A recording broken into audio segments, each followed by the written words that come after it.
Hi, good morning, Good everyone. morning. Hello, hello. Hello, hello. Excellent. Everyone's coming on into the meeting room. Good morning. I see Casey and David. Hi there. Good morning. Hi Hello. there. Hi, Pam. Hi, Shannon. I recognize Peggy. How are you, Casey. Peggy? Let's see. Excellent. And hi, Callie. Callie's joining us from, is it Tucson? Yeah, Tucson. Excellent. I'm so glad that you could make it and join us.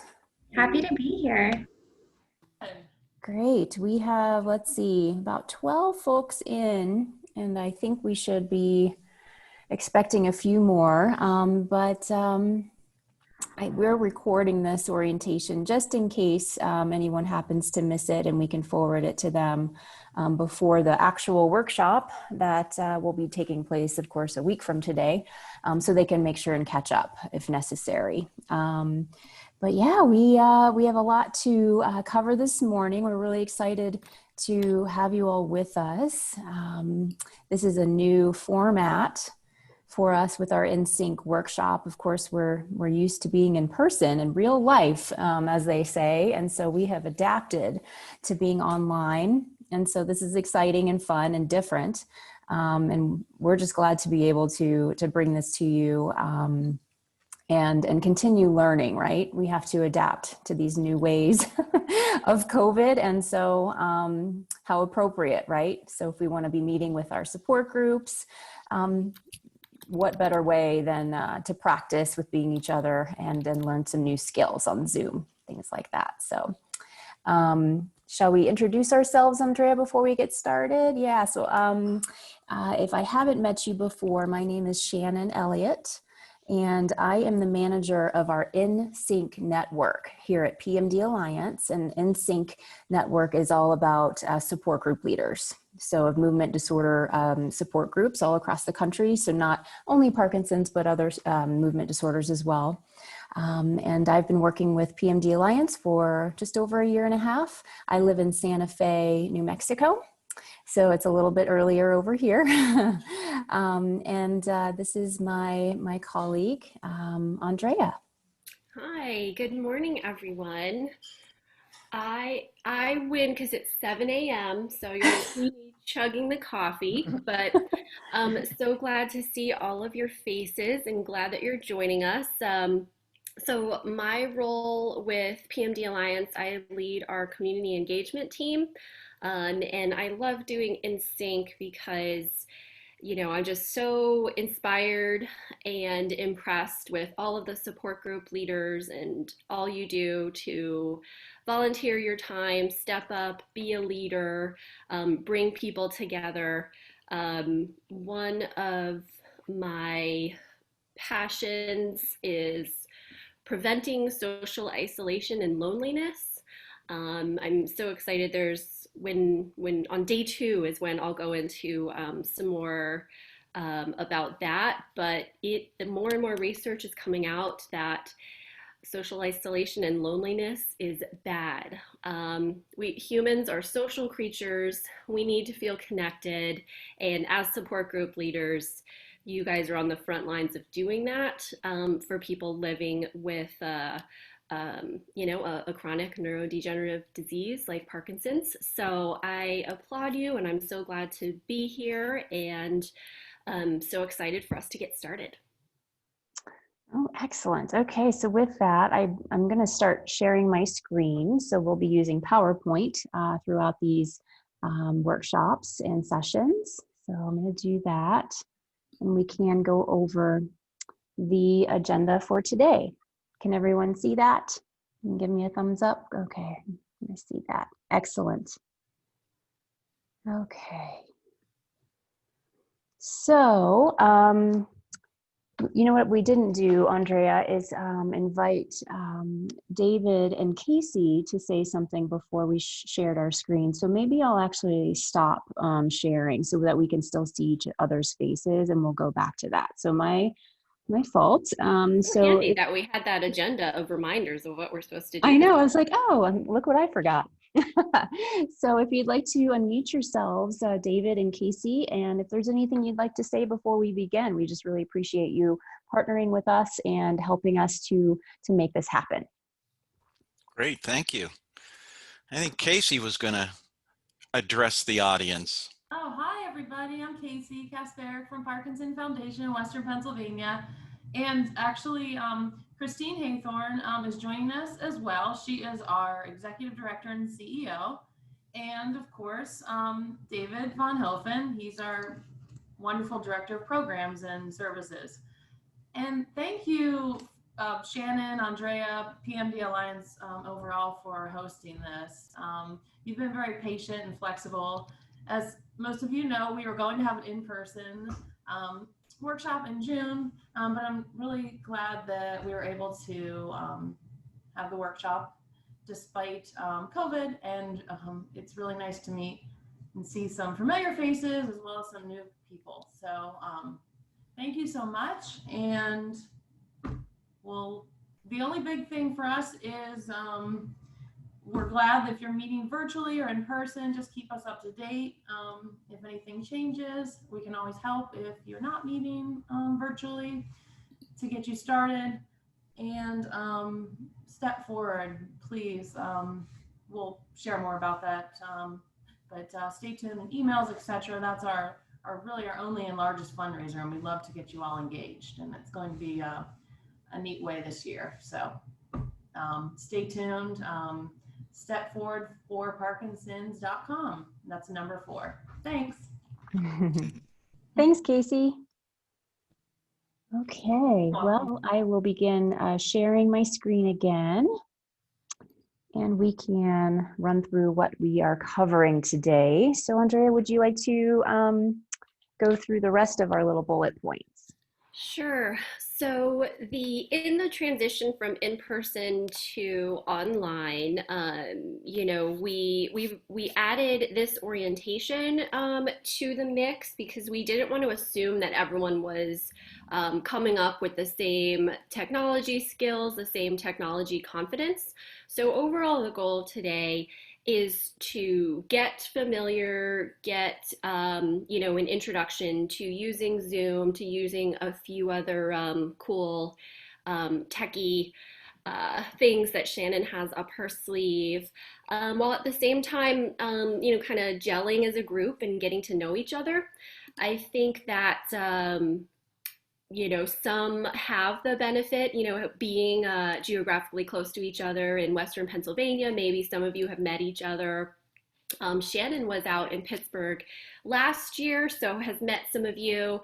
But one of the things, as those of you who have moved your groups online, is what's so natural in person when, people are just in the same room, lining up at the coffee bar next to each other, picking out which hotel pastry looks the least gross, that kind of gelling and just camaraderie. You really have to be intentional and set aside extra time for it. So that's why we added this orientation. And specifically, so we're gonna learn and practice features of Zoom, do some breakout room introductions. I don't know how many of you are familiar, but we're all in a big group right now.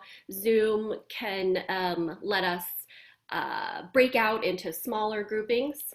And then just kind of do the usual, what are your goals? What are you here for? What do you want to learn? And especially since the rest of the workshop is going to be over 3 days, we just want to go over, what's in store each of those days and what you need to do to prepare.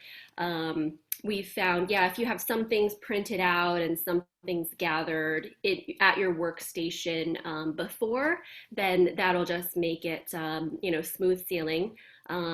Next week, right? Is it next week already? I have no sense of time these days when we're doing the actual workshop. So that's kind of what we want to accomplish today as well as down the road. And that, I think we're going to go to the next slide, right, Shannon? Yes, thank you. Okay, so and this is what we call our collaboration agreements. And as we go through these, you might want to keep in mind as you meet with your groups on Zoom, these are things that you might want to think about incorporating. It's just a way to sort of level set and get everyone on the same page, understanding what we're agreeing to, working with a group. And as Andrea mentioned, when you're not in person, some of these things just aren't as obvious. So just to kind of go through them, make them explicit, it helps with the interaction and making it productive. So first of all, muting your mic when necessary. It seems like a lot of you are on that tip already. So thank you for being aware of that. As we know, we have unexpected background noise. Things can happen, and it's very difficult to hear what a speaker might be saying when there's a bunch of background noise. So please just feel free to use that mute button. And if you're on a computer, it's going to be in your lower left-hand corner. So just you can mute and unmute yourself from the same spot. So this is just an invitation to listen very deeply to one another. You know, sometimes we get caught in our own heads and with our own ideas. And so it's hard to really stop, be present, and think about what's happening in front of you. So just a reminder, and that's also something you can think about communicating to your group members. Let's see here. My Zoom window is covering there. Yes, it is there. So the yes and, I really like that because that is all about the concept of building on other people's ideas instead of perhaps hearing someone say something you don't agree and you're like, no, that doesn't work. Let's do it this way, that sort of thing. So it's just a positive way to interact with one another and to build each other up. Okay, so move with intention. We did allow for an hour and a half today, and then each of our 3 sessions next week will be 2.5 hours apiece. But it's surprising how quickly time can pass, and so just being aware of time and you know, moving with intention, speaking with intention, as opposed to you know, going on and on about something, about a story, you know. So and we have a tip for you a little bit later about how you can sort of keep track of how long you might be sharing. Being patient with technology. So as we know, this is a pretty new format for a lot of us. So just to keep in mind that we are using a lot of new tools.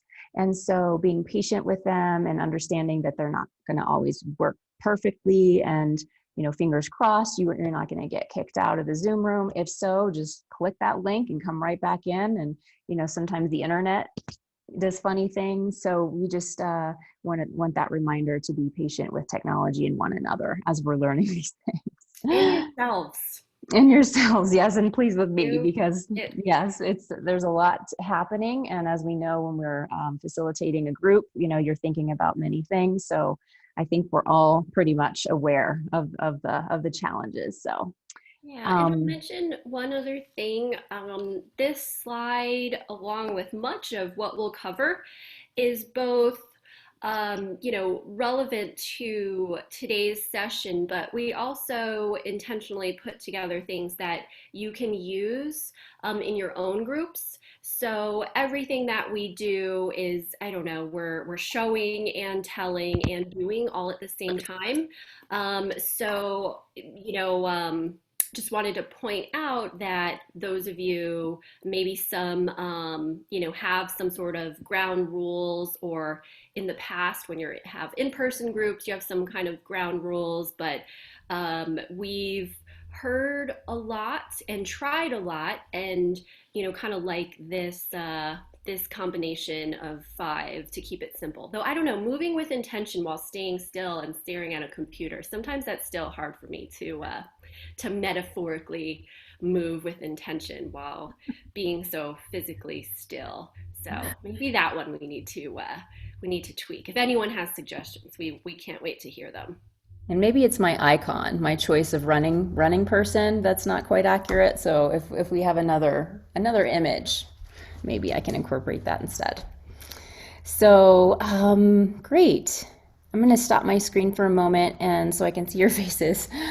Just a couple of little housekeeping things, making sure, I'm not sure, obviously, everyone's experience on Zoom. So I just want to do a few basic tips so that we can proceed with our orientation, and you know how to toggle around as necessary on your screen. So I can see all of you. If you can show me with a raised hand next to your head if you are on a desktop or a laptop computer. Okay. Excellent. So it looks like Linda, you might be on an iPad or so. Okay. And John, is that Marlene too? Yes. Okay, good. So John and Marlene are on an iPad. So for you two or you three, the functionality of Zoom is a little different. So when I'm talking about some of these things, I won't be able to like touch on every single device. So if you have specific questions for us, we can touch base later. It's just, the buttons are always in weird and different places. And so I apologize that we're not able to cover all of that, but we can help you separately if necessary. And that's why we leave a gap between the orientation and the actual workshop next week, is so we can help you with some of these things if necessary. And then at the bottom, it looks like someone named Robin might be on the phone, so that is probably a smartphone. That would apply to you, Robin, as well. There you are. Same thing. So if you have any questions about some of these functions, then we can touch base separately. Okay.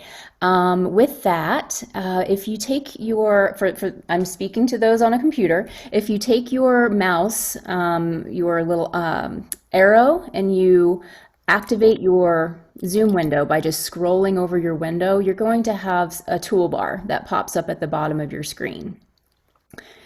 And you'll see on the bottom left-hand corner is the mute, is the mic. So that is where you can click on and off. You'll see on your own picture probably that you either have a microphone that is red and has a mark through it. That means that you cannot be heard. And then otherwise, if you're unmuted, it's just a regular microphone or maybe no microphone at all. So go ahead and play with that if you'd like.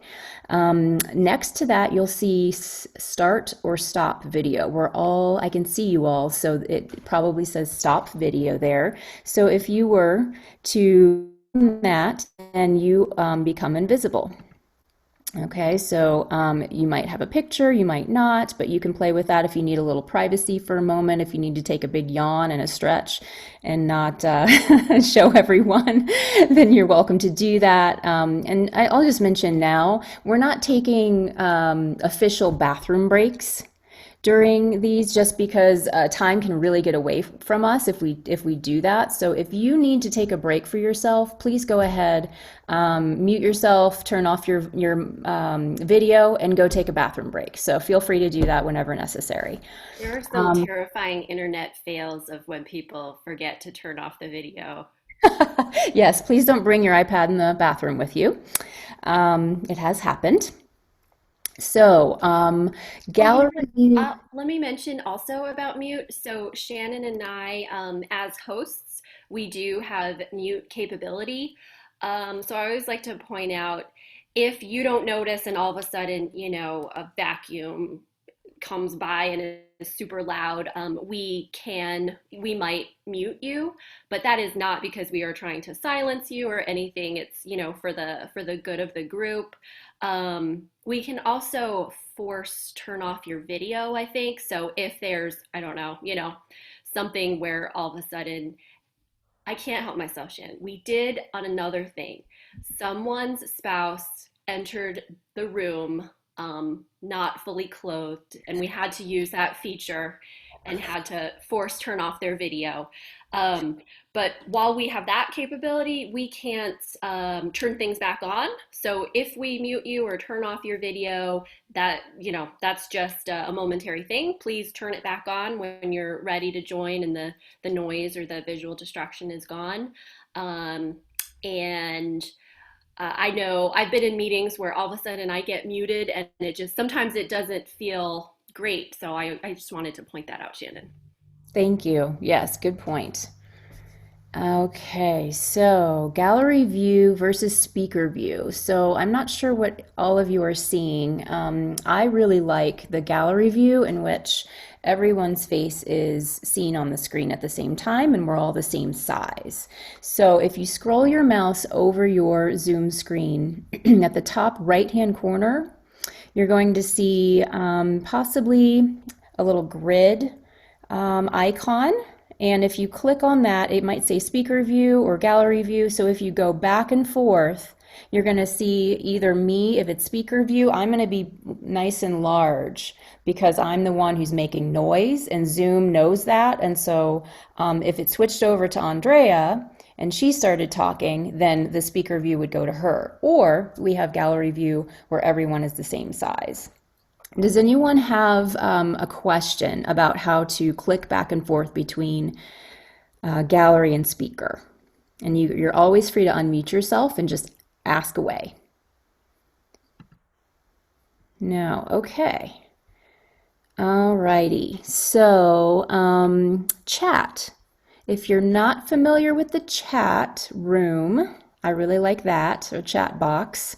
Again, scroll your mouse over your Zoom window and at the bottom of your screen, your toolbar should show up. If you see, it should be somewhere in the middle, a chat box. And if you click on that, a pane is going to open on the right-hand side of your screen. And Andrea has already written a chat message today. She says that she has familiarity with iPad Zooming. Good. And so Christine, she just let us know that she's going to be in and out, not to worry. Thank you, Christine. And same thing for Donna. Donna sent me a private message, which is also a possibility. So at the bottom of your chat box, you'll see 2:, and then it should probably say everyone. That's the default. But if you click on everyone, a whole menu, a list of everyone within the meeting today shows up. And so you're able to actually click on one person and then send them a private message if you wish. So you can go back and forth between sending messages to everyone or someone by themselves. And no problem, Donna. I see your message. So, okay. Yes, you can watch the recording. Thank you. All right, so does anyone have any issues with the chat box and activating that? We are going to allow people to unmute themselves to speak if they have something to say, or you're always welcome to use the chat box, say you're a little bit more of an introvert. So it's good to have those two options. Sometimes you want to get something known, but you don't necessarily want to unmute yourself. So please feel free to use that. And I'd also invite you to have pen and paper with you. It might come in handy a little bit later when we do our little breakout rooms. So it's nice to have. You can doodle if you wish, if you're a kinesthetic learner and you want to draw and take notes and do, pictures, things like that. Please feel free to have that pen and paper with you. Shannon, I have a question. Yes, Donna. When meetings are recorded, that's like minutes, but it's really the whole recording. Is there a feature in Zoom that automatically produces minutes from a Zoom meeting, written minutes? I have never seen that. Have you heard of that, Andrea? Minutes, because we take a lot of time in producing minutes from meetings. And I just wondered if there's any feature to help support groups produce their written minutes rather than just the recording, because some organizations require written minutes as well as a recorded meeting. Wow. Yes, that's always another whole layer, right, of keeping those notes from meetings. I have never heard of a feature like that. I know that the chat itself, anything that's typed in can be saved, but what is said, it would have to be transcribed by person. Yeah, it would have to be. I have seen some add-on tools about closed captioning. I can ask our tech person if she knows how that works and, or maybe I think anything would be, cost additional money. But yeah, that's interesting. Maybe closed captioning, could actually be used as minutes, maybe, and then it's just cleaning up, a transcription. But yeah, our tech person always likes to be challenged with finding solutions with gizmos and gadgets. So I'll see if she knows anything. That's a good point, Andrea. And it makes me think about PowerPoint specifically. So it's not a Zoom feature, but PowerPoint has that capability of the closed captioning. So as you're speaking, I'm trying to think, is that right? Where have I seen that happen? Let me do some research, Donna, because I've Um, seen something happen. we have GoToMeeting and GoToWebinar also, and it's a function on GoToWebinar, but not on GoToMeeting. So if Zoom has that webinar ability also, so it might be part of that package as opposed to the Zoom. I haven't seen it on Zoom Meeting, but maybe it's on the webinar version. Right. Good point, David. And just a follow-up question quickly. I know with webinar, it's usually not an inclusive situation where it might just be 2 or 3 people who are leading the webinar. So in that sense, for Donna's question, not everyone could necessarily be incorporated into that conversation because it's a webinar, not a meeting. So that's, yeah, something to look into. Okay, anything else before we move forward? All righty, I'm going to share my screen again. There we are. Okay, so yes, this is a picture taken at one of our in-person NSYNC workshops recently. We did this really fun exercise that we call mirroring. So we're going to do a little bit of that in a second. So, and we're going to draw it in by talking about what it actually means to be in sync. It's called the NSYNC workshop. And so there are actually several different ways that we can be in sync. So you can be in sync with your peers, which are your fellow support group leaders here on the call with you today. You can be in sync with your group members who look to you for support and reliable information. You can be in sync with the larger movement disorder community, where you can find resources and create connections. So not just within your local community, but nationally or even across the world. You can be in sync with your loved ones who are sharing this journey of living with a movement disorder with you. And then last but not least, you can be in sync with yourselves and having that confidence, that self-assurance that you're embodying that role as a support group leader in the best way that you can with your unique talents and capabilities. Okay, so We always get that question. What the heck is in sync? Is this like 90s boy band, like bye bye bye? So it's not. It's in sync with an IN. And that's right. I Yes. love that when we explain some of the meaning behind the the slogan or the registered title. Yes, yes. So we are not the boy band, but we are going to be doing some movement. So get ready for that. So my background is actually in the dance world, and so I came to work with the Parkinson's community because I went through the Dance for PD training, and so I started my own program here in Santa Fe a couple of years ago, and I eventually got involved with PMD Alliance.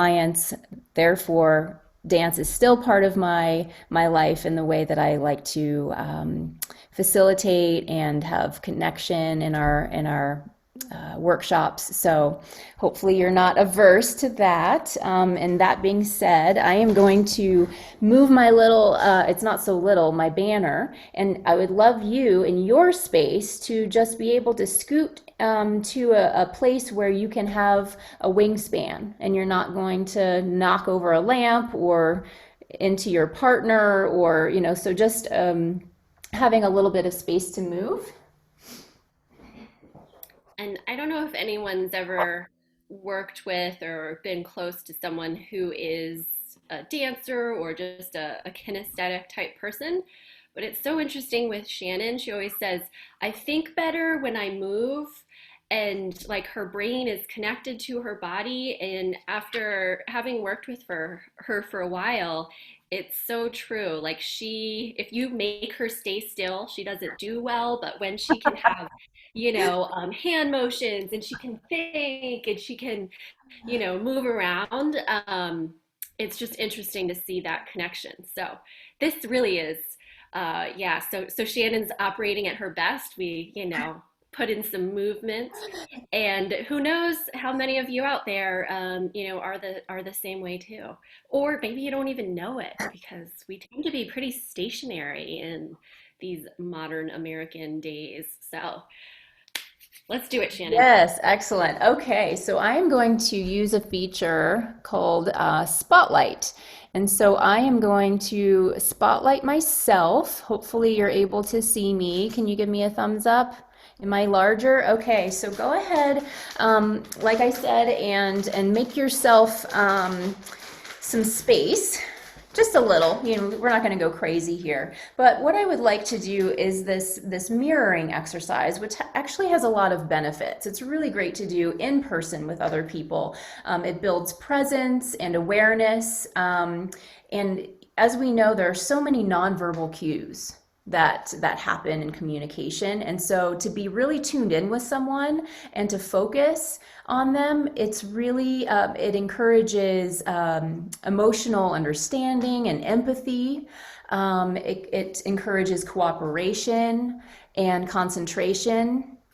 And actually, we don't think about this a whole lot, but it encourages using both sides of the brain at the same time. So we're really it's a way to really wake up, get in tune, be present, and really feel one another. So what I'd like you to do as you're looking into my Zoom window here is to imagine that you're looking in a mirror. Okay, so what I do, you need to do exactly. Okay, so you're going to be just concentrating. I'm going to be quiet and I'm just going to move, and then I'd like you to follow along, please.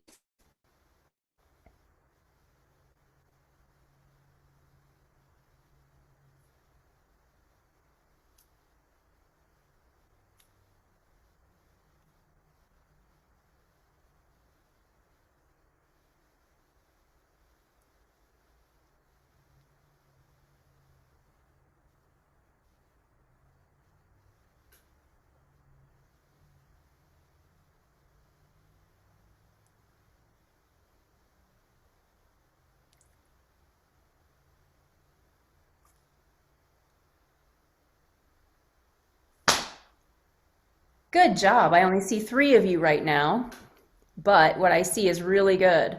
I'm going to ask for some volunteers. All right, so Peggy, I hope you're feeling like moving today. I am going to spotlight you. I'm going to unspotlight myself, and I would like you to lead us in some mirroring. So nice and slowly, anything you would like to do, we're going to follow you.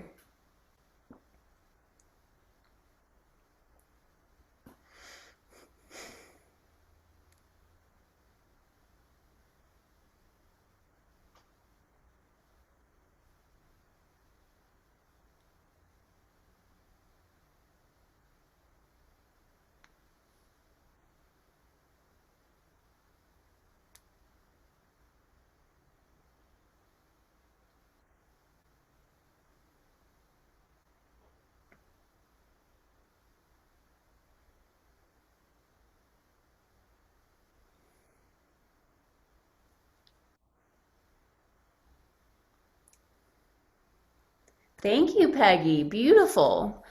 I'm going to choose one more person. All right, who's the lucky winner? How's Sandy feeling today? Would you like to be our leader? I'm going to add you, and then I'm going to remove Miss Peggy so we can see Sandy. All right, you're on, Sandy.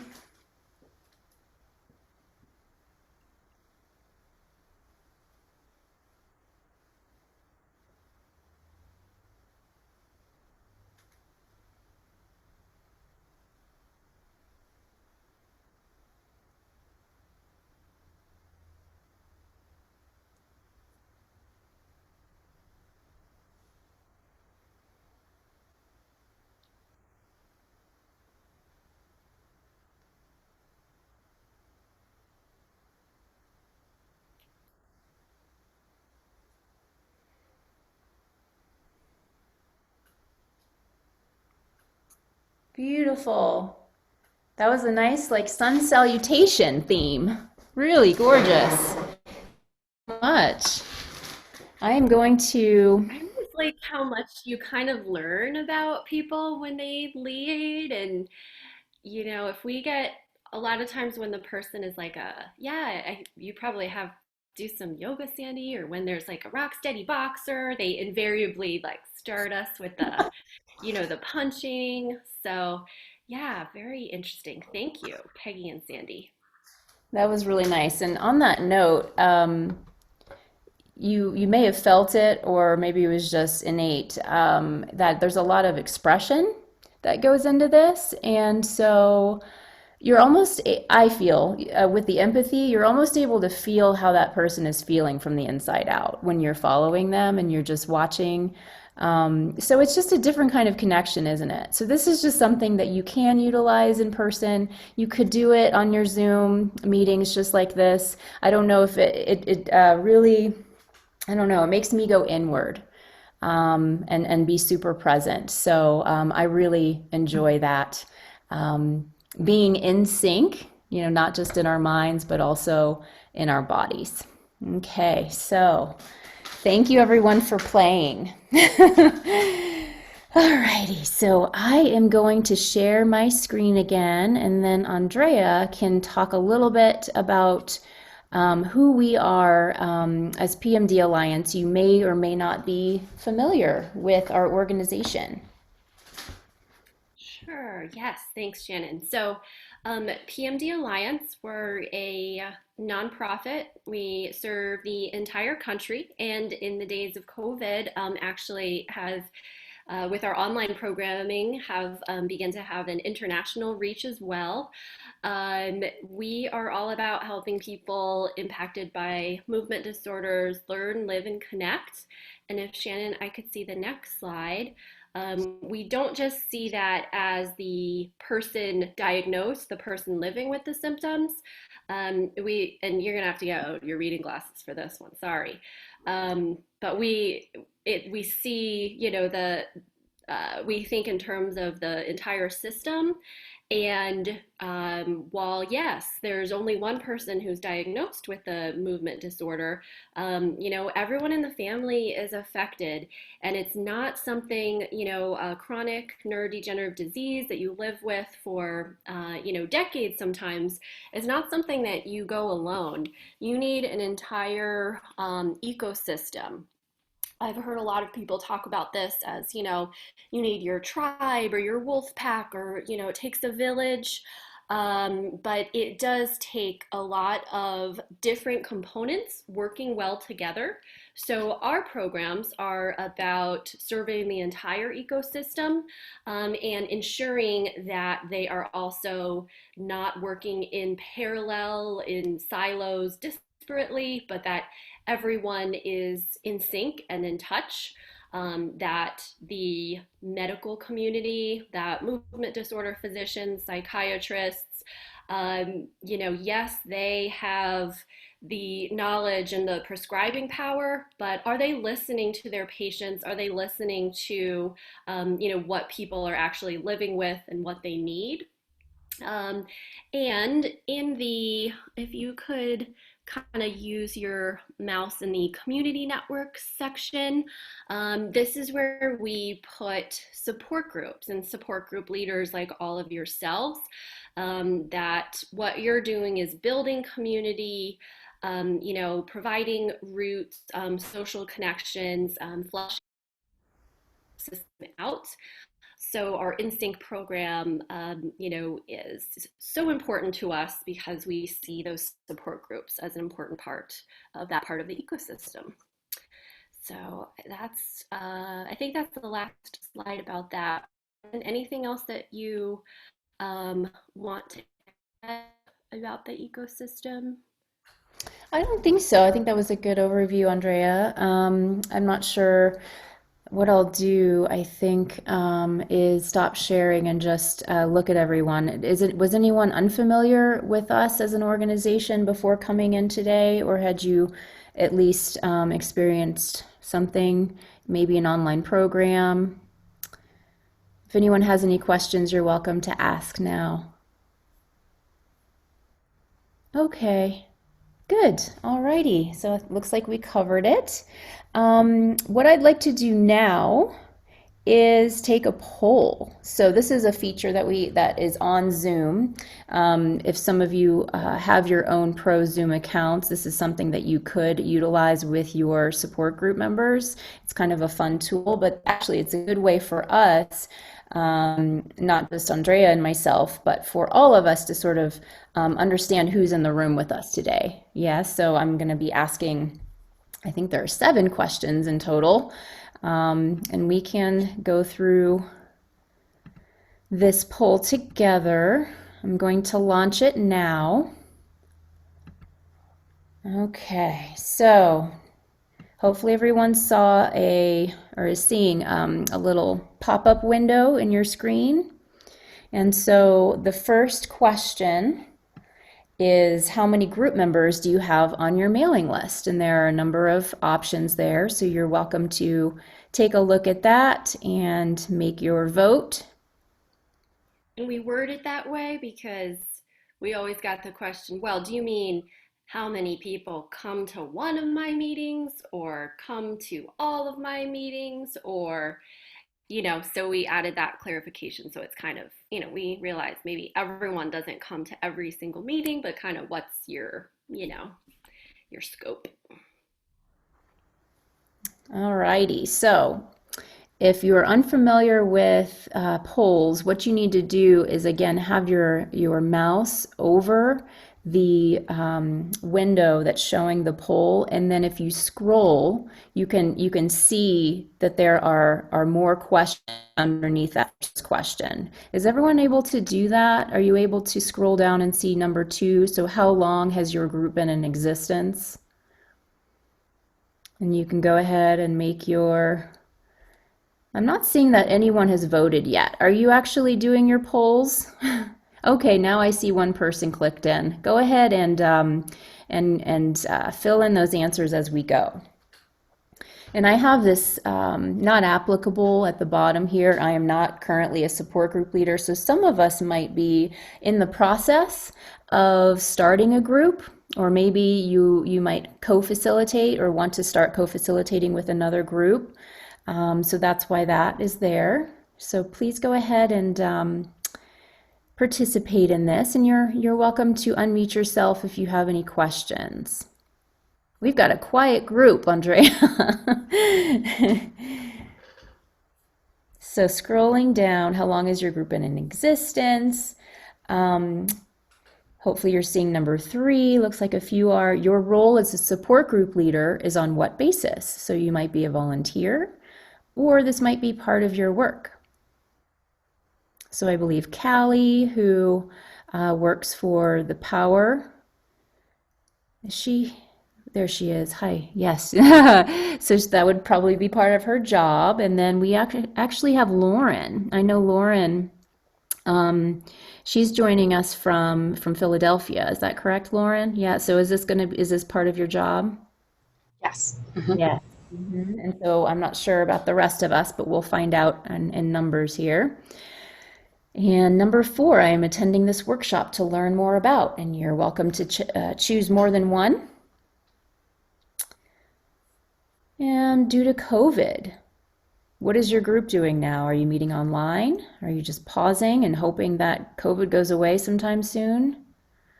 Hopefully no one's disbanded at this point. And question number 6, if you have not moved to online, please let us know why. We're finding out more and more that there are some obstacles with trying to get our group members online, whether it be accessibility or just the confidence, the technical confidence of trying something new. It can be a little bit unnerving to try something like this if you're not used to it. And then the 7th question, the last one, this is our, or actually there are 8, my fault. So this number 7, what are your plans in regards to reconvening your group meetings in person? So there are many different options here. And then the last question, this is our fun one. So this is our, what is your ideal type of vacation? So that's something that could be used as like an icebreaker in your support groups. If you were to use polls ever, you could have fun questions and get some conversation going. Shannon, this is Donna. What I've found is that this pandemic has made it support groups and exercise classes and everything available virtually to Parkinson's patients that have trouble traveling in later stages.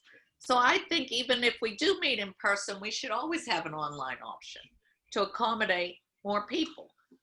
So that's a great point, Donna, and I have heard this too. And so I suppose once things hopefully get more back to normal and we meet in person again, what will that look like? You know, will there be a laptop in the corner? You know, how are you going to make that happen, that hybrid in person, but then those folks who have trouble traveling, how can you incorporate them into the group? And then are they able to participate? Are you going to go over to the computer and talk to them and have them ask questions as well? So that's a really good point, and I look forward to that, that next stage, hopefully sooner rather than later. Organizations doing this too are the churches.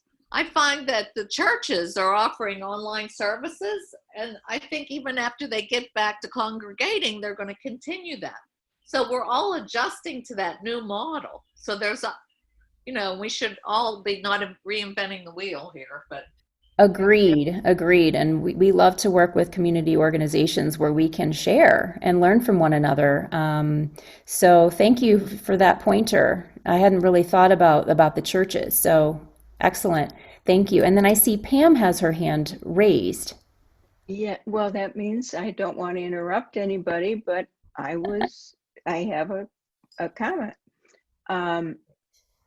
If you're meeting with your group live, yes, you're going to need 2 leaders, one that can be interacting with the online group and one that's interacting with the people standing in front of them.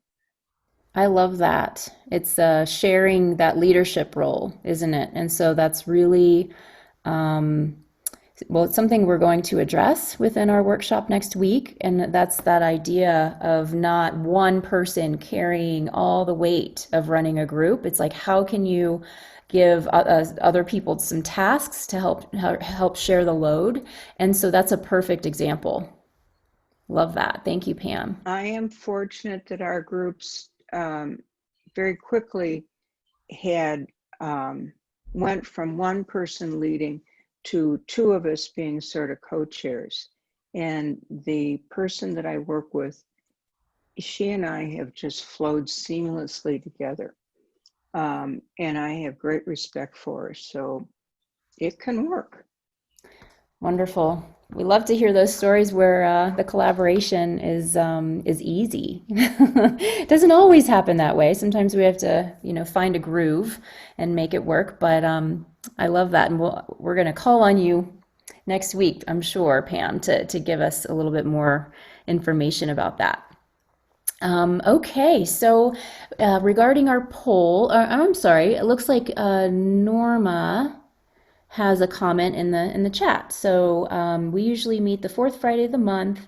In May, we've been meeting twice a month, adding in the second Friday when we meet again in person. We intend to keep going on the second virtually because we are reaching people who live outside our geographic area. So that's another way of doing a hybrid situation where not every single meeting is the same format. You might switch it up and incorporating certain groups, and then maybe some people will be involved in every single meeting, but I love that. Thank you, Norma. All right. Donna says, how does PMD Alliance interface with the Parkinson Foundation and other regional Parkinson's foundations? Would you like to address that, Andrea? Sure. Yeah, we work well with all of the, we're lucky in this space. There's, a lot of organizations we're passionate about. We never want to duplicate services, and waste resources. So there's things, the Davis Finney Foundation has that amazing Every Victory Counts manual. We will never be producing, a comprehensive, textbook manual like that, because they have nailed it. They've done a great job. Michael J. Fox and all their efforts in research, they are excelling at that, head and shoulders. That's their focus. And so we like to complement, not duplicate. And in order to do that, it requires collaboration. So, yeah, absolutely. I think an example of us partnering with regional organizations would be kind of how, this endeavor with and I'm bad at saying more than 4 letters at the same time, but the PFWPA, I got it. Where we met and, we both shared about what our organizations are good at and, and brainstormed about what we offer that might be of benefit to them. And we do that on a local, regional, and a national basis as well. So hopefully that answers your question. Okay, thank you. I'm going to end the poll. It looks like we had 12 out of 13 responses. So I am going to share the results with everyone so you can see on your own screen what actually came up. So question number 1, how many group members do you have on your mailing list? So it looked like we had 4 people with between 31 and 50 people. Yeah, and we had a group that's larger than that, and then one that's even over 100 people. So all over the map, and we have some folks who are not currently support group leaders. So can we actually see you raise your hands? Who's not currently a support group leader and that you are maybe in the midst of going to start one? So we've got Callie and Lauren. And I'm not sure, maybe Pam, Donna, or Robin are not as well. Linda, was that you trying to unmute? No? Okay. All right. So we'll find out in the process here as we get to know one another, who's doing what. So do you see number 2? Looks like how long has your group been in existence? We've got several answers here, some young ones, and some that are over 10 years old. Your role is as a support group leader. Most people here are volunteer basis. And wow, number 4. So what are you here to learn about? How to run an online support group meeting would be the largest number of folks. And just to address that, so this particular InSync workshop that we're doing with you online, you will be learning some skills as we do this just by the nature of us being on Zoom ourselves. So you're going to experience it and absorb and learn. We are addressing more global issues of being a support group leader. So it's sort of a hybrid between how, in person and online. I do want to mention that I have been since I think April, I have 6 online trainings that I've done for support group leaders across the country that are in recording format right now. They're on YouTube and they're accessible, and they are more specific to running online support group meetings. And then I'm going to be starting ongoing online trainings in October. So any of you who prefer to do these in person, like live trainings, know that it's coming. Yes, and that you can continue to participate, and I'll continue to add content as Zoom updates and changes its features and functions. I'll continue to be adding these trainings in. So just to give you a sense of what we're going to be covering. Yeah, Leadership. and in those trainings, it's super technical. It's like, how do I run a PowerPoint and have a guest speaker? Or what if my group members are joining from a smartphone? So our content is more universal about, like group dynamics and leading discussions and not just the nitty gritty, technology specific issues. So I just wanted to point out that, but we love that we have both that library of pre-recorded things that you can access, plus new ones coming in October. Thanks, Andrea. Okay, so continuing down with the poll, due to COVID, my group now has adapted and meets online. We've got 8 folks doing that, so that's wonderful. And we're trying to encourage that more and more as we see that COVID's not going away anytime soon. Okay, so technology is the big hurdle, right, for getting our support group members online, and that's what we are currently working with at PMD Alliance. We're brainstorming and trying to figure out ways to help you and help your group members get online. Okay, so what are your plans in regards to reconvening your group meetings in person? So 2 people responded, we have already reconvened. And is that in person? And if so, would anyone want to say anything about that quite yet? Okay, Marlene and John, are you able to unmute yourself? I can, there Yeah, we go. there we go. In September, we did a combination Zoom and in-person meeting. Previous to that, we took a poll and called everyone on our mailing list to see if they felt comfortable coming back. John and I were in the minority who did not yet feel comfortable going back, but of the probably 55 phone calls that we made, 16 people actually showed up in person, and they had a wonderful time. John and I were out of town, so we were not able to attend in person, but we attempted to do Zoom as well. The problem was we had about 8 people on Zoom, 16 people in person, but we could not connect together the Zoom people and the in-person people. So we had separate meetings happening at the same time. Our goal for October will be to have in-person again, because it was successful in September with lots of Pennsylvania required COVID adaptations. There certainly was mask and social distancing and no community food. Many, cautions were in place. But our goal for October will be to do all of that in person again, and then also be able to continue the Zoom programming for the people who are not able or not yet willing to come back in person. Casey Kasperick will be our speaker, so we're all looking forward to that. Wow, thank you for that. I had no idea that groups were already meeting back in person. Were you outdoors, or no? You were inside? We were indoors. We were within the church where we normally meet. Okay. And we will try that again.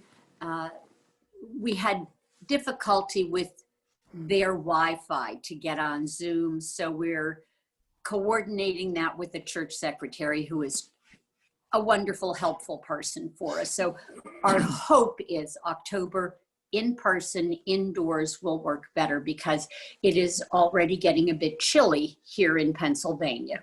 Wow. Thanks for sharing that experience. Yeah, I think we're going to come up with some good ideas with this group. I'm looking forward to this coming week. Thank you. Okay, and so our last question on the poll, what is your ideal type of vacation? So looks like having a wild adventure in nature was the winner. And then a few others, exploring the history of a foreign city was next. So that's always fun just to have a silly question as well. Okay, good. All righty, I am going to close this poll out and we are going to move forward into our breakout rooms. So I'm going to share my screen for a moment just so you have a visual of what we are going to do next. So, oh, I'm so sorry. I skipped this. My goodness. I'm just moving forward too quickly. So before we do our breakout introductions, let's do a couple of Zoom features that we can utilize within our workshops. And you can also take that to your online groups as well. So renaming yourself, I'm not sure if anyone knows how to do that. There are a couple of ways to do that. You can do that from your image menu. So if you see your own picture and you take your mouse and you scroll over your own picture, what you're going to see is an ellipsis menu. So it's like 3 dots right in a row. And you'll see over here in my image, so I have it in red. It's not in red on your screen, but I just wanted to emphasize it. And then you're going to see the option to rename. So what we can do, and sometimes it's a way for us to be able to remember each other a little bit better and know where we are, where we're located, is what we can do is rename ourselves with our names. So it'll be your first name and then where you're located. So if I'm going to rename myself, I would say Shannon in Santa Fe. And then you're going to see that pop up as my name.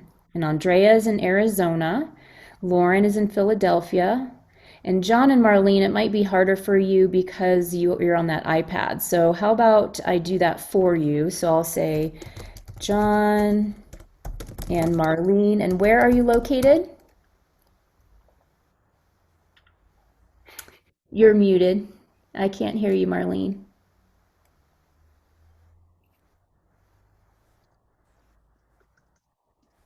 We are located in Hidden Valley, Pennsylvania. Hidden Valley. It's a little ski area. I've been skiing there. Yes, it was very Nice. nice. Wow, that's amazing. I'm from Maryland originally, Okay. and my stepmother's from the Pittsburgh area, Ambridge, actually. There you go. Okay. Excellent. So see Pam, she's in Pittsburgh. Most people got it. David's on the moon. Linda, I think you're on an iPad as well. If you unmute yourself, we can rename you. Linda from Florida. I am in Florida right now, but I am from Pittsburgh. Okay, I'll say Pittsburgh just for the context of this. Okay, good. Oh, Excellent. not the Moon Township. Okay. Okay. I was a little jealous for a second. Last year we were Shannon. in Mars. Shannon, I live in Mars. Yes, so Yeah, that's where the last training was. yeah. That's right. Right, Yeah. it comes up in the, we were looking at the records from last year, and it was like Mars. I did a double take 'cause Robin, can you unmute yourself and let us know where you are? West Virginia. Ah, is that just over the border from Western Pennsylvania? I'm sorry. Is that just over the border from Western Pennsylvania? Yeah, Morgantown. Okay, excellent. Thank you for sharing. Glad to have you here. Thank you. Okay, I just scrolled through and I feel like everyone was able to do it, or at least a little bit of help if you're on a strange device today. So I just wanted to make sure that everyone knows that that's a possibility. You can do that for your support group members. Sometimes they might show up as iPad 2, and that's not helpful for people to remember each other's names. So if you make sure and have their names correct in their little boxes next to their faces, people are going to start to remember who's who. Okay, and it's good for yourself as well when you're running a meeting and you're trying to think and it's like, boom, it's right there, it's right in front of you, you know someone's name. Okay, so that's renaming yourself. Pinning a video. So you are able to pin a video if you prefer to have the view just on me, say, instead of a speaker view where it goes from person to person depending on who's talking. Pinning is like, I want this person to be large the whole time. So it forces what's called the spotlight on one person. So here is an image you'll see in my PowerPoint here of a Zoom meeting. In the right top hand corner, she is speaking. This is our main speaker, Dr. Subramanian. Over here is her guest. So say you wanted to pin her video and you wanted to have her large, what you would do is, again, go to the ellipsis menu, and then you're going to find pin video. And if you pin video, boom, this speaker is going to become large. Okay, so just let you know that that's a possibility. You can unpin that video by going to the top left corner of your screen, and it'll go back to a regular speaker view or gallery view. And I don't know if you noticed after we did the spotlighting for the mirroring exercise that when we came back, we always, or the default is spotlight video. So you need to actually physically click on the gallery in order to see everybody at the same size again. Okay. Side-by-side mode. This is something I've discovered somewhat recently, and I really appreciated it as a function. So if you are watching someone's PowerPoint presentation as you're watching mine right now, if you can take your mouse, again, this is on a regular computer, you're going to scroll up to the top menu. You might see you're viewing Shannon's screen, and it's probably in green, and then there might be a little red button as well. So if you hover your mouse over the green, you're going to see a menu pop up. And Andrea, can you help me because mine is different than yours? Yeah, so mine says you are viewing Shannon and Santa Fe's screen, and then next to it, it's view options, and it has a little caret down. So if you click the little caret, you could zoom in, but we're going to go down to side-by-side mode. And when that's checked, now I see both Shannon's PowerPoint and, well, I see 8 boxes in gallery view next to it. And there's like a double line in between the two, and you can drag that back and forth. So now actually I can see 12 little boxes and Shannon's PowerPoint is small, or, just kind of drag it back and forth if I want to see the PowerPoint really big or I want to see more people. And that's helpful if you prefer to see people's faces rather than one large screen of the PowerPoint presentation. I really like to be able to see people's reactions and get a feel for someone. So that might come in handy for you as we do this. So you're able to modify that, and it doesn't affect anyone else's screen. It's just your own personal view. Okay, and then lastly, the timer. This is something that we mentioned earlier in the collaboration agreements as far as moving with intention. So sometimes it's helpful to have a timer just to know how long you're talking and sharing with one another. So Andrea, I believe that this is in the video Yeah, so if menu. down in the down in the bar, the menu bar, there's mute and then stop video. And if you go to the little caret up arrow next to stop video, and then you click on video settings, and then click on general, there is a box that says show my meeting duration, like in the top third of the screen.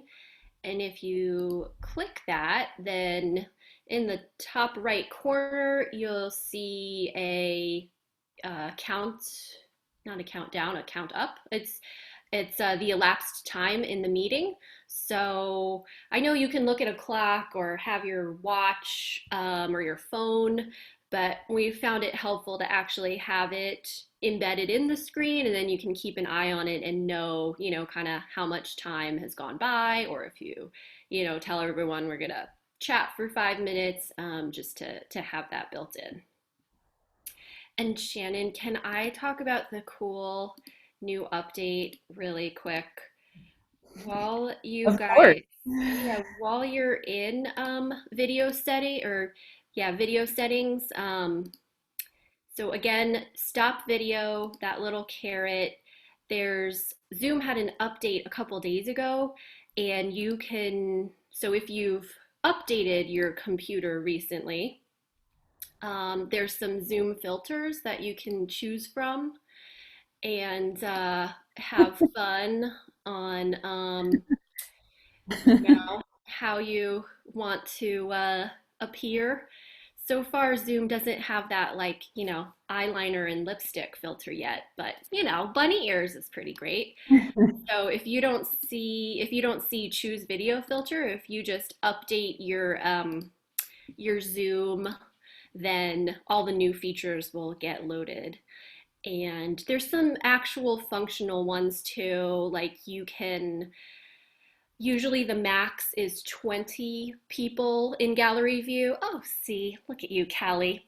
The update you can have, depending on your computer's capability, you can have up to 49 little boxes on the same screen. So for large meetings, that can be helpful to be able to see. I mean, they'd be small, but to be able to see, up to almost 50 people all at the same time. And then you can also have 2 people spotlighted, or actually up to 9 people spotlighted at the same time. So if it's like you and a co-facilitator and you want to force everyone to see your 2 faces large on the screen at the same time, or 3 or whatever, if you have a panel, you can do that too. So we always like to plug for, I know it's a pain to install updates, but Zoom is always, adding new features, fixing bugs and things like that. So getting the Improving security as well, right? Yes. Yeah. Yes. Great. Thanks for sharing. I know we're very excited at PMD Alliance when we have our staff meetings and we can all wear funny hats, just to keep it fresh. Okay, so moving forward, we're going to do our little breakout rooms. And so if you haven't done breakout rooms on Zoom, they're quite fun. Today we're going to do one-on-one, just so that you can get to know one person, and you're going to share back to the rest of the group as an icebreaker. You're going to introduce that person to everyone else. And this is where while you're there, if you could do introductions, but also can you guys talk about, what you want to learn, or your expectation, or, why you joined the training? That'd be great. Thank you. So the way that Zoom works, you can, as a host, you're able to manually choose who can be in a room together, or it can be a random selection. And so that's what we're going to do today, is the random selection. So it's kind of like breakout room roulette, which I really, really love. And so you'll be sent, when I hit the button, you'll be sent to your room automatically with your partner. And once you arrive, you're going to take turns introducing yourselves. And so you're going to have some questions to answer. Where is your support group located, and what kind of group is it? So is it a general group? Is it for care partners only? Young onset, that sort of thing. How long have you been a leader, or are you a leader in training? And then what do you enjoy most about being a leader? And / what Andrea just said, what are you looking forward to learning the most in this training? And we're going to take about 3 minutes per person. You'll receive a halfway notice from me. As the host, I'm able to send you a little message saying, okay, time to switch to the next person. And then you're going to get a 60-second warning. when you're going to be brought back to the group. And so when you're in the main group, you're going to share your partner's name, their location, and how long they've been a leader. It's going to be a very quick introduction. It's just a chance for you to introduce your partner, and then you're going to be in the spotlight when you talk about your partner. Okay, so we're going to make that happen pretty quickly here. It's hard to believe, but we only have 15 minutes left, so we're going to make this happen pretty quickly. And I am going to put in the chat, I'm going to stop my share and put in the chat the questions so that you're going to have access to these questions even when you're in your small groups. Okay, so that's something, if you ever do breakout rooms and you have an assignment for people, you can put it in the chat. When they go away to their breakout rooms, it's there for them so they don't have to remember it. Okay, and just to add on one more thing, because we are running out of time. I'm gonna actually just put it in the chat as I say it. So when you share with your partner what you enjoy most about being a support group leader, you can say, what is your hope,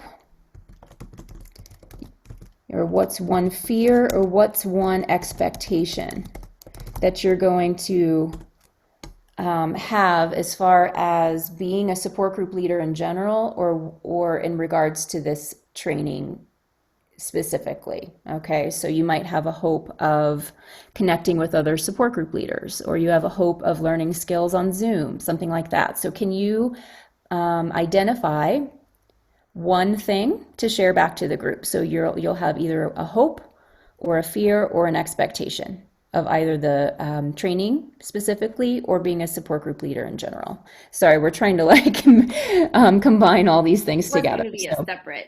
It was going to be a separate exercise, yes. So we're going to move with intention. Okay, so I'm going to begin the breakout rooms. And let's see. Okay, based on the number of folks here, I am going to say, so Casey, I see you there. You're in a group with two other people, and so if you could just be sort of the silent observer, that would be wonderful. Do you have me in a group? Because wouldn't it be 12 and it would be 6 groups of 2? Yeah, I can actually move Casey in with Linda, and then Andrea, you can remove yourself. How's that? Cool.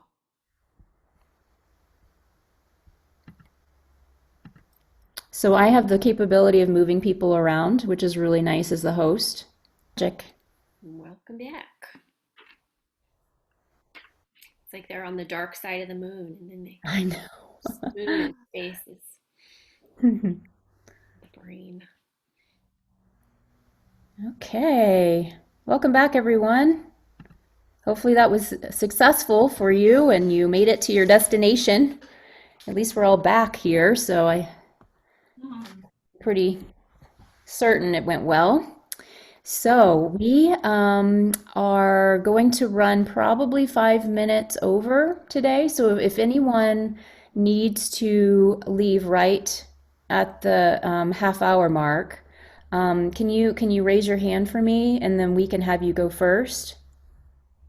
We have a little bit of leeway. Excellent. Okay, perfect. So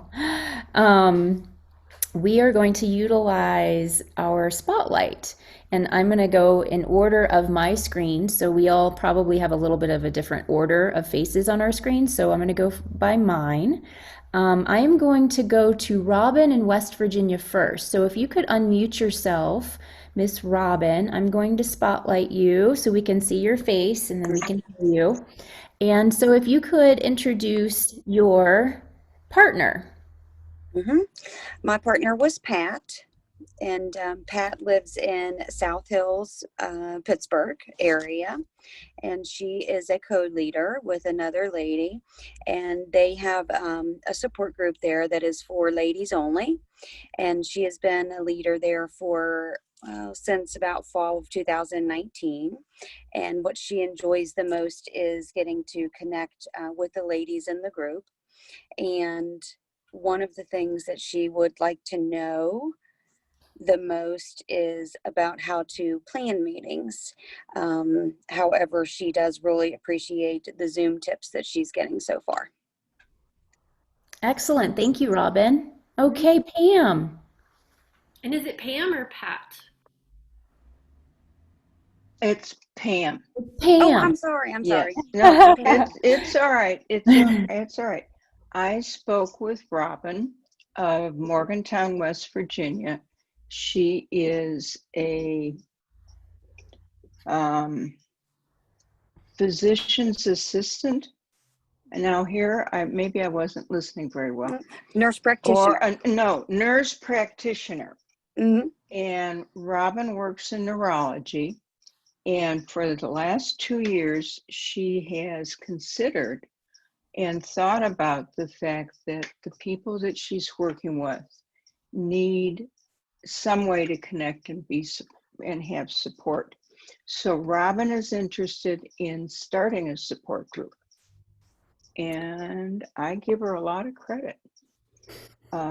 It's very generous, and it sounds like in her community that this is needed.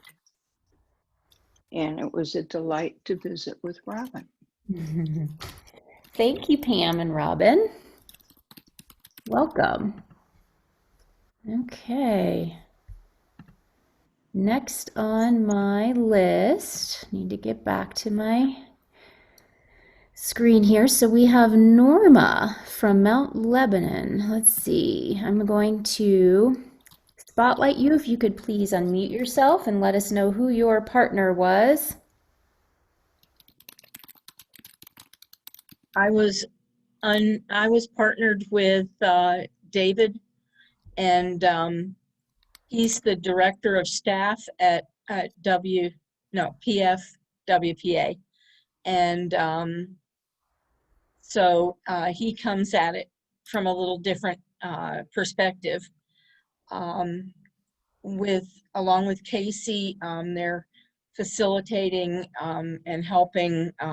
He helps 6 to 8 groups, support groups in the area, and tries to get there once a month, one of them or the other, to each meeting.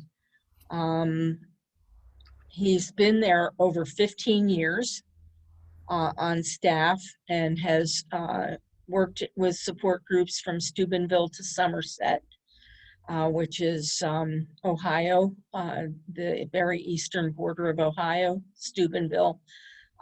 Somerset is 2 counties over to the east from Pittsburgh.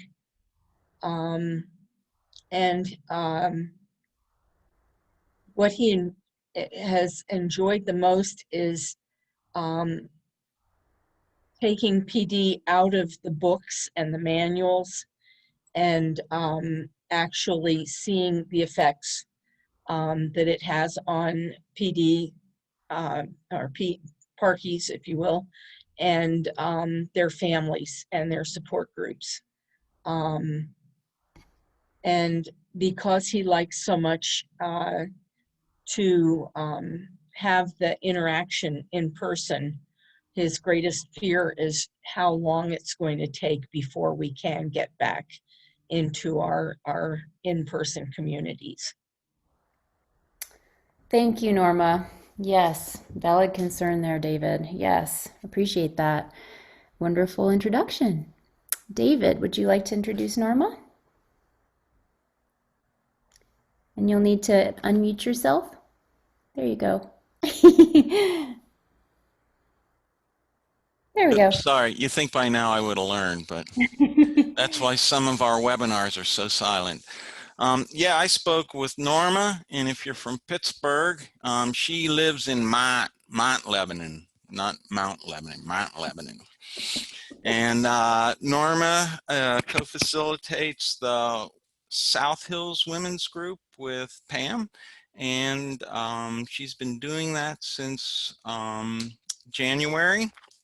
They went from meeting one time a month in person.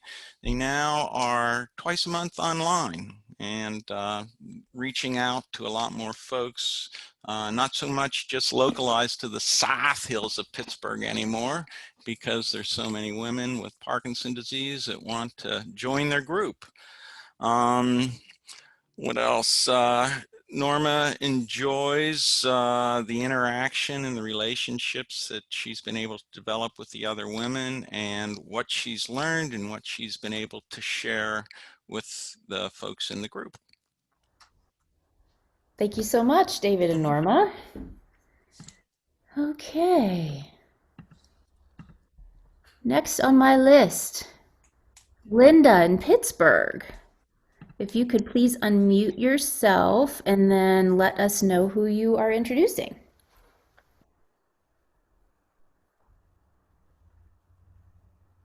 Let's see, we can't hear you yet. You're still muted. There you go. I have it, sorry. No problem. The person that I got to meet today was Casey Kasperick. And Casey works for the Parkinson's Foundation of Western Pennsylvania. And she is, in my estimation, the most all-knowing, all-caring, all-sharing facilitator that we could possibly have in our area. We're very lucky to have her. She works with 4 different groups in Pennsylvania. She works with a group from Monroeville, Oakland, Sewickley, and Washington. She and David share that responsibility for those 4 groups. And it involves all the people with Parkinson's come to that meeting, as well as caregivers and loved ones, support system. And she's been there for 4 years, and she's also been running those groups for 4 years as well. And that was Casey. Thanks, Linda. Mm-hmm. Hey, Casey. Let's see, Linda Veet. She and Peggy co-lead the women's group in the northern suburbs, and they started the group just over a year ago. And Linda is a former business teacher, and she also worked with the gifted students. And one of the things that she really enjoys co-leading the group is planning the programs, which is something she did in her career. And Linda is very dedicated, as is Peggy, and she really enjoys being together in person. So on the flip side, that's a fear as well, because she does not want to lose the physical connectivity. She hopes to get some women to come back to the group and grow the attendance, pull together other programs. And they are meeting in person. The women's group in the northern suburbs has been meeting in a park. So that's what's been occurring so far. Excellent. Thank you for those introductions, Casey and Linda. Okay, let's see who's next on my list. Boo, boo, boo. Looks like John and Marlene. You could unmute yourselves and let us know who you're introducing.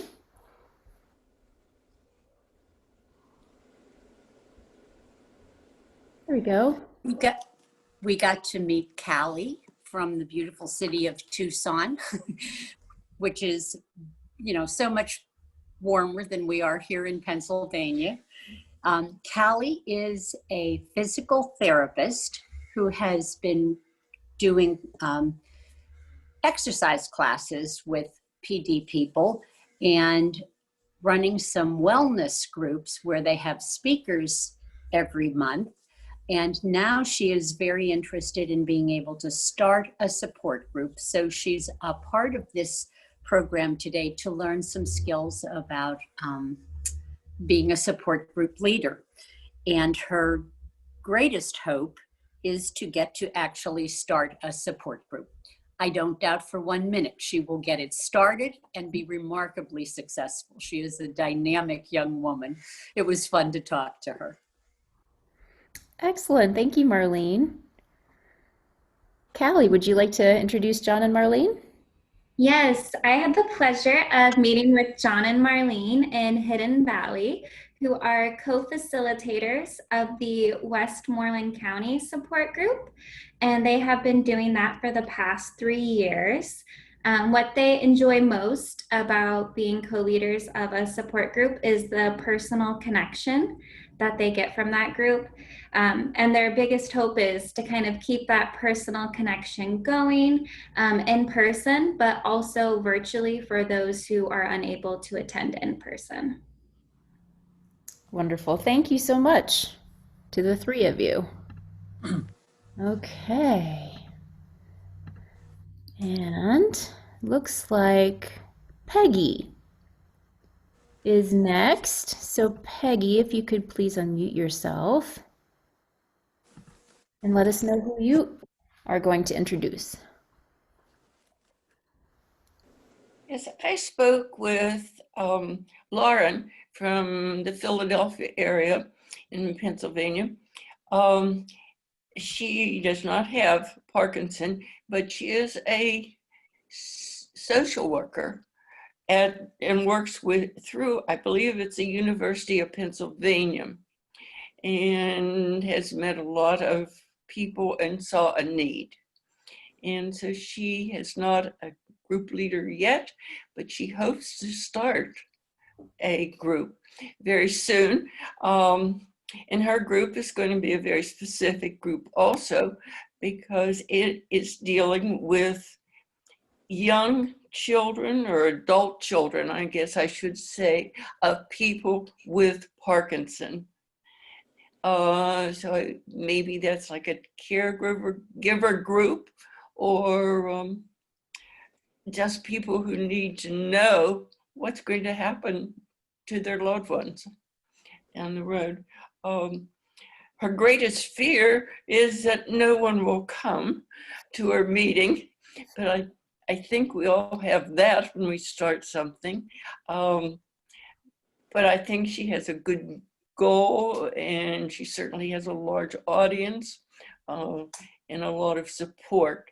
So I wish her much luck in beginning her meetings and having her people gel into a support group that trusts one another. Lovely introduction. Thank you, Peggy. And Miss Lauren. Peggy. So I got the pleasure of speaking with Peggy from Pittsburgh. She is someone who has Parkinson's herself, so that's the way that she can connect with her group members. Her and Linda created the Women's with Parkinson's group. So she actually mentioned to me that she worked with Casey to try to get the word out there, and they sent invitations by mail as they first began, which is nice and personable. Their biggest fear, as is mine, is that no one would show up. And what they did was, in the beginning, you know, it was all about kind of getting the groove and making sure people felt comfortable. And of course, once that happened, COVID started. So they had 2 meetings outdoors in a park. But thankfully, Peggy shared with me that they just secured a location at a church, and they've been so, you know, gracious in providing chairs and tables. And their next meeting, I believe she said next month, will be at the church. So it's very exciting. And then her hope is to expand her group as well, build more people who come. Wonderful. Thank you both. Nice to have you here. Okay, and I believe we've got one more couple. We've got Morgan, and I will spotlight you so you can introduce. It must be Sandy. Hi, yes, I met Sandy from South Hills in Pittsburgh. She had her mom and her husband both had Parkinson's, and both have since passed away. But she was a member of this group in South Hills, and 3 years ago was asked to be a co-leader. She really enjoys the breakout sessions that they have because she gets to be part of the caregivers session, and she learns from others, and now she is able to spread some of her knowledge to the other caregivers that are in the group. Her expectation for this is to gain more information on the technology, as that's not her strongest suit at this time, but she wants to reach out to more people and learn more about the technology of interacting. Thank you, Morgan. Okay, Miss Sandy.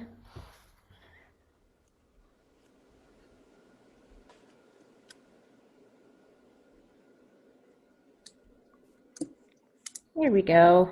All unmuted.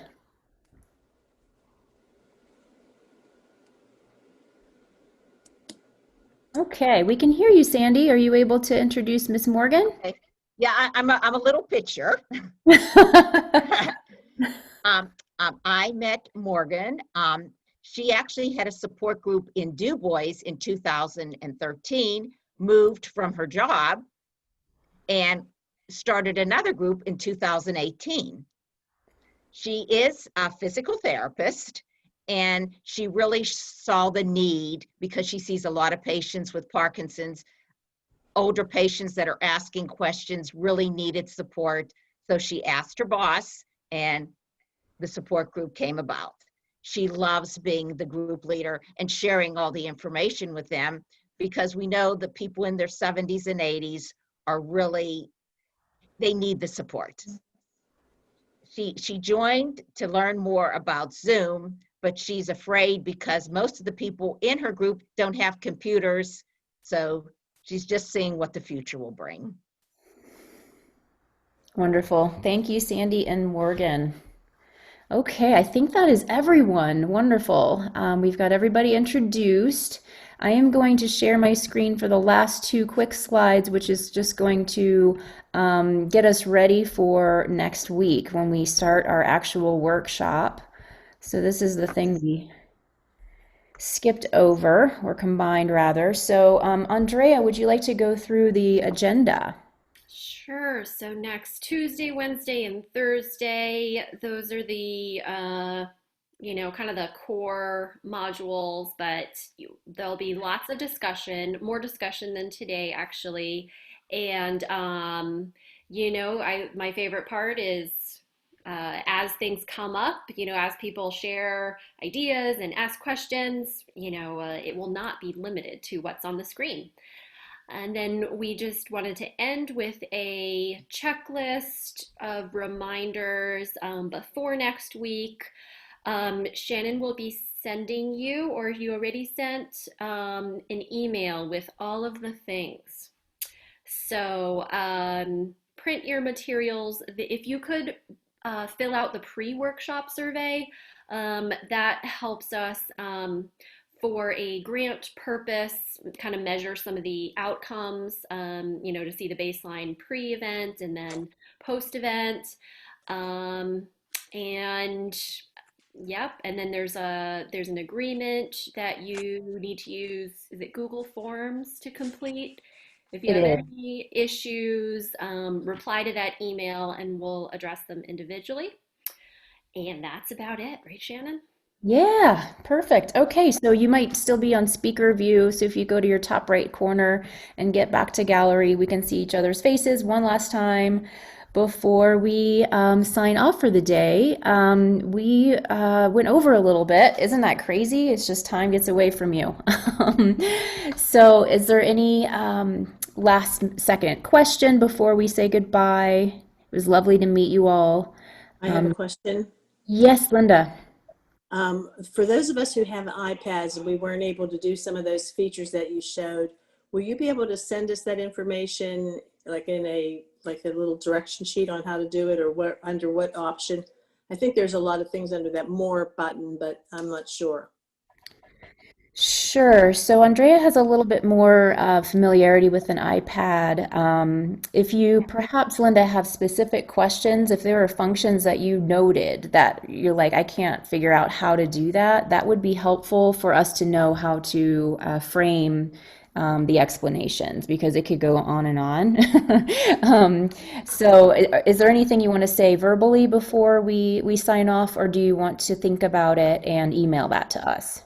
No, if I'll remember what she was, whatever you were showing everybody. I don't Okay, know if I I'll have remember. I have an idea, and we can just go back and forth. And maybe I'll copy in John and Marlene too, since you guys are on an iPad, and if we can take that offline. Okay, thank you so much. Absolutely. I think, Robin, did I see your hand? Did you have a question? I'm not seeing your face. Oh no, it looks like she's talking to someone else. Does anybody else have anything before we say goodbye? Yeah, I'd especially like to thank Robin and Callie and Lauren and Morgan, I mean, for taking time off from work, and I guess their organizations also. It's so important. I can't tell you guys how wonderful it is that you're jumping into this, because there's absolutely a need, and it's like speaking to the choir with the leaders that are on here, that you guys know how difficult it is to keep these groups going at times, and continuity is so important. So just thank you all, especially you professionals that are out in staff positions. Thank you. Okay, Andrea, anything else before we sign off? That's it. Okay. Thank you, everyone, and we'll see you next week. Hey, thank you. Bye-bye. Thank you. Take care.